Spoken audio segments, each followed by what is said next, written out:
سورہ المائدہ آیت نمبر 103 اور 4 ترجمہ: خدا نے کوئی بحیرہ، سائبہ، وسیلہ، حام قرار نہیں دیا، لیکن جو لوگ کافر ہو گئے انہوں نے خدا پر جھوٹ باندھا اور ان میں سے زیادہ تر سمجھتے نہیں تھے۔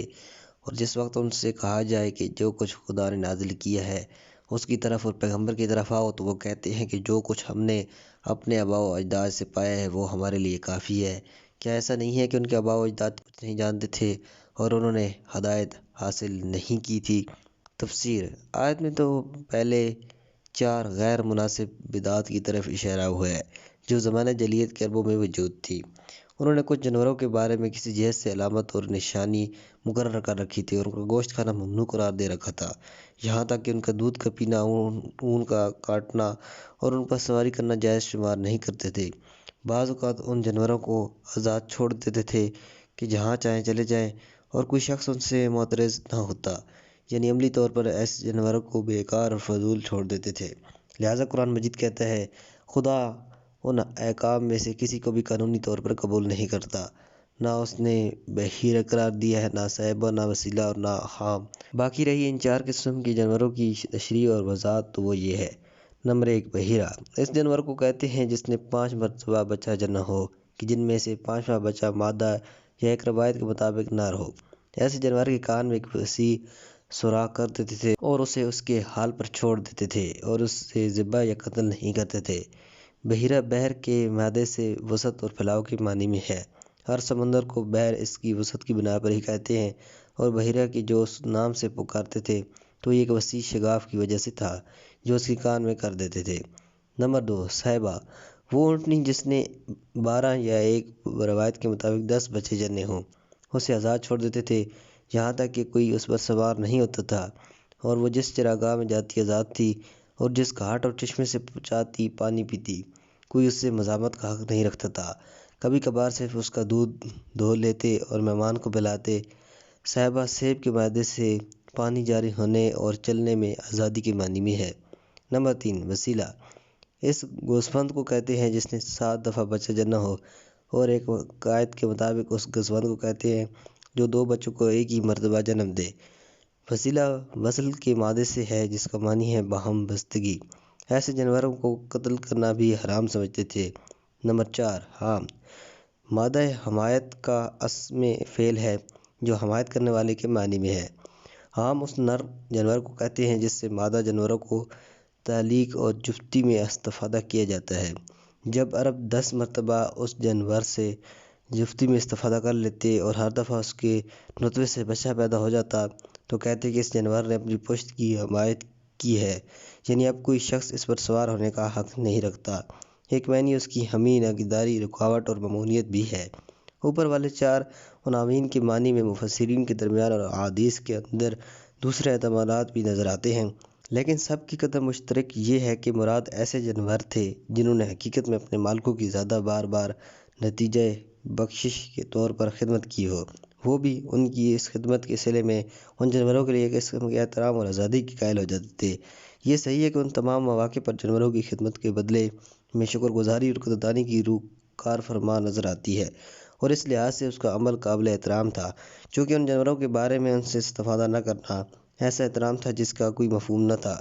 اس کے علاوہ ایک قسم کا مال کا اتلاف، نعمات الہی کا ضیاع اور انہیں معطل کرنا بھی شمار ہوتا تھا۔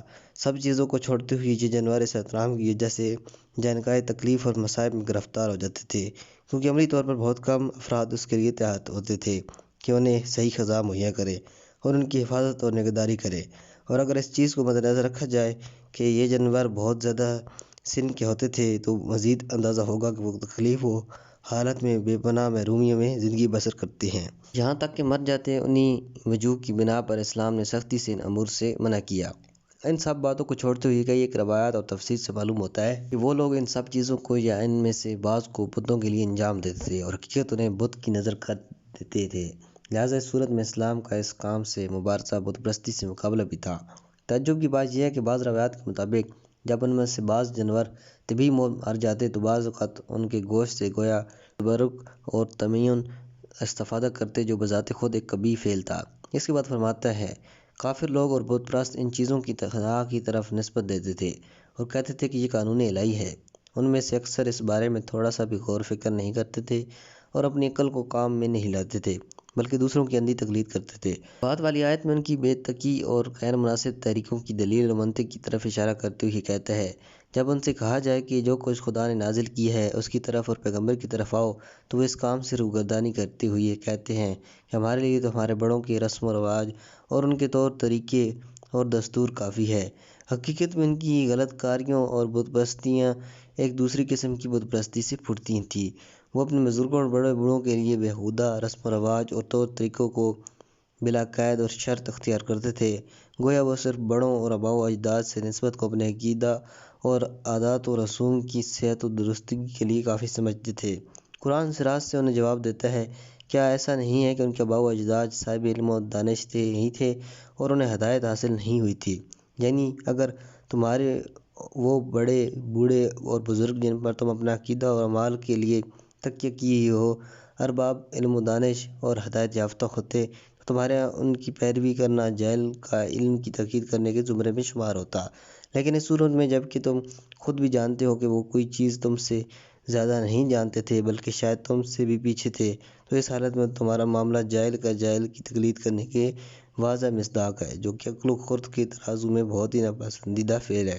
چونکہ وہ اوپر والے جملے میں قرآن نے لفظ اکثر استعمال کیا ہے، اس لیے اس سے یہ نتیجہ نکلتا ہے کہ اس جہالت و تاریکی کے ماحول میں بھی ایک سمجھدار اقلیت اگرچہ وہ کمزور تھی موجود تھی، جو ایسے اعمال کو حقارت اور نفرت کی نگاہ سے دیکھتی تھی۔ اپنے بزرگوں اور بڑوں کے نام کا بت من جملہ ان امور کے جو زمانہ جاہلیت میں بڑی شدت کے ساتھ رائج تھے، ایک اپنے بزرگوں اور بڑوں پر فخر کرنا اور پرستش کی حد تک بلا قید و شرط ان کی شخصیت، افکار، عادات اور رسوم کا احترام کرنا تھا۔ قرآن نے بھی اس امر کا مختلف آیات میں ذکر کیا ہے۔ نیز یہ امر زمانہ جاہلیت سے مخصوص نہیں تھا، بلکہ آج بھی بہت سی اقوام و ملل میں موجود ہے، اور شاید یہ ایک نسل سے دوسری نسل کی طرف خرافات اور بیہودہ چیزیں پھیلنے سے منتقل ہونے کے اصلی عوامل میں سے ایک ہے۔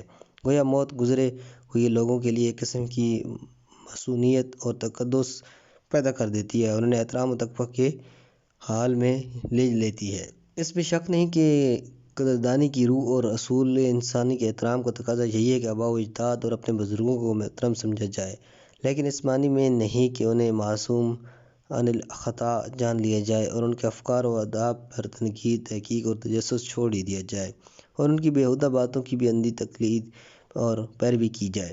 یہ عمل حقیقت میں ایک قسم کی بت پرستی اور جاہلانہ منطق ہے، بلکہ ضروری یہ ہے کہ ان کے حقوق اور مفید افکار اور سنن کے احترام کے باوجود ان کے غلط مراسم اور طور طریقوں کو سختی سے کچلا جائے، خاص طور پر جب کہ آئندہ نسلیں زمانہ گزرنے کے ساتھ علم و دانش کی ترقی اور زیادہ تجربات کی بنا پر عام طور سے گزشتہ نسلوں کی نسبت زیادہ دانا اور ہوشمند ہیں، اور کوئی عقل و خرد گزشتہ لوگوں کی اندھی تقلید کی اجازت نہیں دیتا۔ تعجب کی بات یہ ہے کہ بعض علماء یہاں تک کہ یونیورسٹیوں کے استادوں کو ہم دیکھتے ہیں کہ وہ بھی اس کمزور منطق سے کنارہ کش نہیں ہوئے اور بعض اوقات بڑے ہی حیرت انگیز طریقے سے مضحکہ خیز خرافات کو عملاً قبول کر لیتے ہیں۔